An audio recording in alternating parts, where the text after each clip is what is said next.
Deux Chroniques, chapitre 22.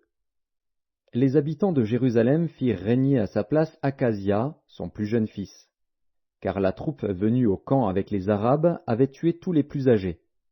Ainsi régna Akazia, fils de Joram, roi de Juda. Akazia avait 42 ans lorsqu'il devint roi, et il régna 1 an à Jérusalem. Sa mère s'appelait Athalie, fille d'Omri.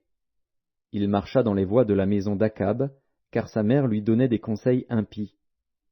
Il fit ce qui est mal aux yeux de l'Éternel, comme la maison d'Akab, où il eut après la mort de son père des conseillers pour sa perte.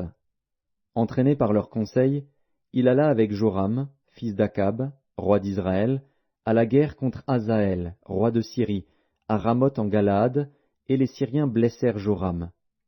Joram s'en retourna pour se faire guérir à Jizréel des blessures que les Syriens lui avaient faites à Rama, lorsqu'il se battait contre Hazaël, roi de Syrie.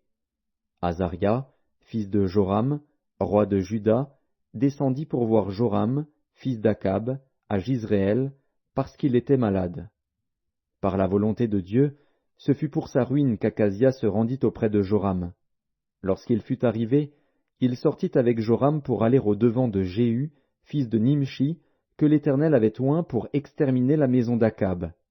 Et comme Jéhu faisait justice de la maison d'Akab, il trouva les chefs de Juda et les fils des frères d'Akazia, qui étaient au service d'Akazia, et il les tua.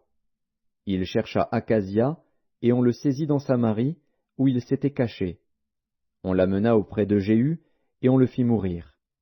Puis ils l'enterrèrent, car ils disaient, « C'est le fils de Josaphat, qui cherchait l'Éternel de tout son cœur. » Et il ne resta personne de la maison d'Akazia qui fût en état de régner.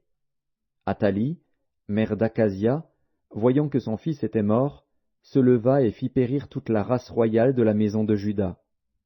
Mais Joshabéat, fille du roi, prit Joas, fils d'Akazia, et l'enleva du milieu des fils du roi, quand on les fit mourir. Elle le mit avec sa nourrice dans la chambre d'Élie. Ainsi Joshabéat, fille du roi Joram, femme du sacrificateur Jéhojada, et sœur d'Akazia, le déroba au regard d'Athalie, qui ne le fit point mourir. Il resta 6 ans caché avec eux dans la maison de Dieu, et c'était Athalie qui régnait dans le pays.